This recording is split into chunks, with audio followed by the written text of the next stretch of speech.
Hello everyone, welcome back to the channel जिसका नाम है पढ़ना तो पड़ेगा। अब हम लोग करेंगे क्वेश्चन नंबर 5। ठीक है, तो देखो बेटा, क्वेश्चन नंबर 5 में एक फिगर दी हुई है ये। ठीक है, इस फिगर में क्या दिया हुआ है, D is parallel to O Q.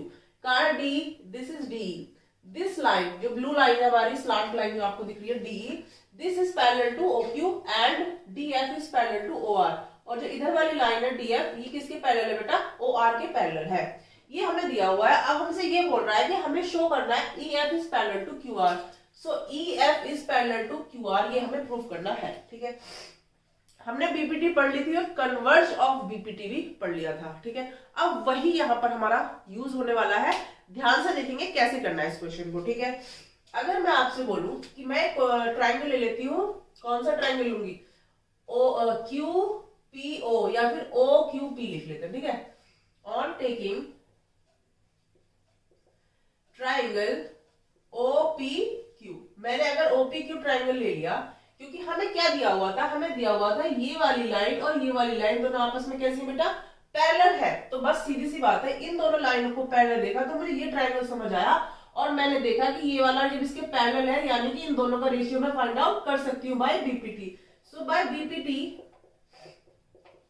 We can write what, right QE ratio of QE and EP, QE and EP will equal to OD, sorry PD and OD। अच्छा, यहाँ पे मैंने पहले QE लिखा है तो फिर मैं लिख लेती हूँ OD। ठीक है, OD बाय PD। समझ आई बात? कैसे निकाला रेशियो, हमने ये वाला रेशियो, इन दोनों साइड्स का रेशियो, इन दोनों साइड के रेशियो को इक्वल टू शो कर दिया बाय बीपीटी। अब मैंने नेक्स्ट दूसरा ट्राइंगल कौन सा ले लिया बेटा, ये वाला। ऑन टेकिंग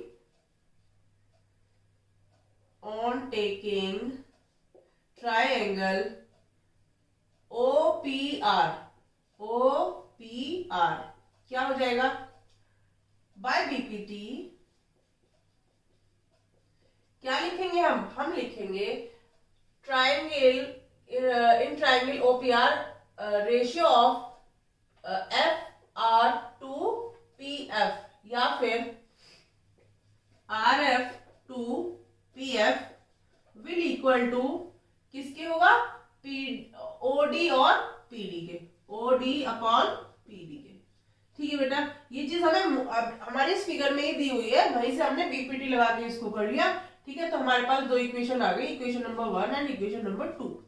ठीक है, हमें क्या ध्यान रखना है, क्या प्रूव करना है, हमें प्रूव करना है कि ये वाली लाइन जो है EF, इसकी जो ये हमारी बेस लाइन है और इसकी जो ये QR लाइन है बेस, इस बड़े वाले ट्रायंगल की, रेड वाले की, इन दोनों की जो ये वाली साइड है दोनों पैरेलल है, हमें ये प्रूव करना है। ठीक है, सो मैं क्या लिख सकती हूँ, यहाँ पे ये कॉमन है, दिखाई दे रहा है आप लोगों को, OD अपॉन PD दोनों में कॉमन है, तो हम लोग बाई इक्वेशन 2 एंड 1 से क्या लिख सकते हैं, यानी कि by equation 1 and 2, by equation 1 and 2 we can write as RF या QE लिख दो, चाहे RF लिख दो, RF upon PF will equal to QE upon EP। Okay बेटा, QE अपॉन EP, ये हमने यहां पर प्रूव कर लिया इन इक्वेशन नंबर, इसको हमने लिख देते इक्वेशन नंबर 3। सो बेटा, इक्वेशन नंबर 3 से हमने क्या देखा, हमने देखा कि हमें कुछ रेशियो कैसा मिला, जैसे हम लोगों ने क्या पढ़ा था, बीपीटी पढ़ी थी कि भाई हमारी जो अगर लाइन का जो रेशियो है वो हमारे क्या आ गया, इक्वल आ गया। ठीक है, बीपीटी ने हमें ये दिया कि ये दोनों सेम, जो हमारा ट्राइंगल है, इस ट्राइंगल में जो ये वाली लाइन है, ये इन दोनों को क्या कर रही है बेटा, इन दोनों को सेम रेशियो में कट कर रही है। ठीक है, जब हमने इतनी बात यहाँ से प्रूव कर ली तो हमने क्या देखा, हमें प्रूव क्या करना है, हमें प्रूव करना है जो EF अपॉन QR, EF और QR है वो दोनों क्या है, पैरेलल है। सो हमने क्या देखा, हमें याद आई हमारी कन्वर्ज थ्योरम। कन्वर्ज थ्योरम क्या है, कन्वर्ज ऑफ बीपीटी, कि अगर आपको कोई लाइन, अगर आपकी किसी ट्राइंगल में कोई लाइन ट्राइंगल की दो साइड्स को इक्वल रेशियो में कट करती है, इक्वल रेशियो में कट करती है, सो हमारी जो थर्ड लाइन होगी वो उस लाइन की क्या होगी, पैरेलल होगी। ठीक है, ये हमने पढ़ा।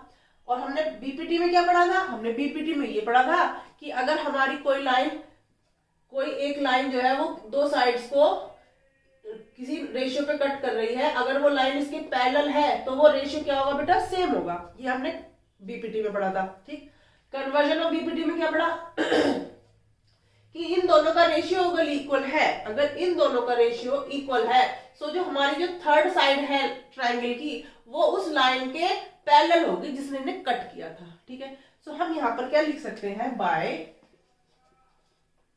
Observation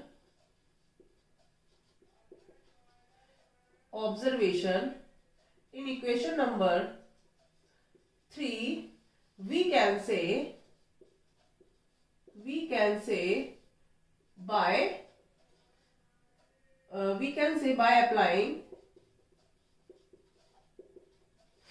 converge of BPT that EF will parallel to QR। Okay बेटा, इतनी बात समझ आ गई, बस हमें ये प्रूव करना था। ठीक है, सो हैंस प्रूफ। ठीक है, so thank you for watching. अब हम मिलते हैं अपनी नेक्स्ट क्वेश्चन में।